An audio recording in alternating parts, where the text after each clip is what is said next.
Guys, તો આજે અમે બનાવવાના છીએ બાસ્કેટ ચાટ. તો બાસ્કેટ ચાટ બનાવવા માટે અહીંયા આપણે બાસ્કેટ પૂરી લીધી છે.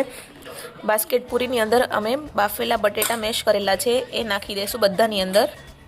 બાફેલા બટેટા લીધા છે એની અંદર આપણે થોડું મીઠું નાખ્યું હતું અને હવે આપણે ઉપરથી થોડા કાંદા નાખી દઈએ, પછી ટમેટા નાખી દઈએ. બાસ્કેટ ચાટ તો બધાને બહુ જ ભાવતી હોય છે. અમારા ઘરમાં તો બાસ્કેટ ચાટ બધાની બહુ જ ફેવરિટ છે. ડુંગળી નાખ્યા બાદ આપણે ઉપરથી થોડો ચાટ મસાલો નાખશું જેથી ટેસ્ટ સારો આવે.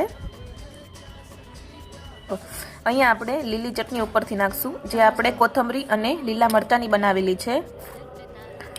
એનાથી પણ ટેસ્ટ ખૂબ સરસ આવે છે.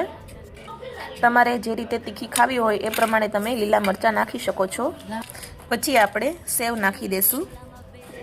આપણે ખજૂર આમલી ગોળની ચટણી બનાવી છે એ નાખશું. ખજૂર આમલીની ચટણી વગર તો બાસ્કેટ ચાટ તો અધૂરું જ છે. પછી ઉપરથી આપણે ગાર્નિશ માટે કોથમીર નાખશું. જોઈ શકો છો કે જોતા જ મોઢામાં પાણી જાય એવી સરસ એવી બાસ્કેટ ચાટ બની છે. અહીંયા આપણી બાસ્કેટ ચાટ રેડી છે. તો હવે આપણે એને ટેસ્ટ કરીએ.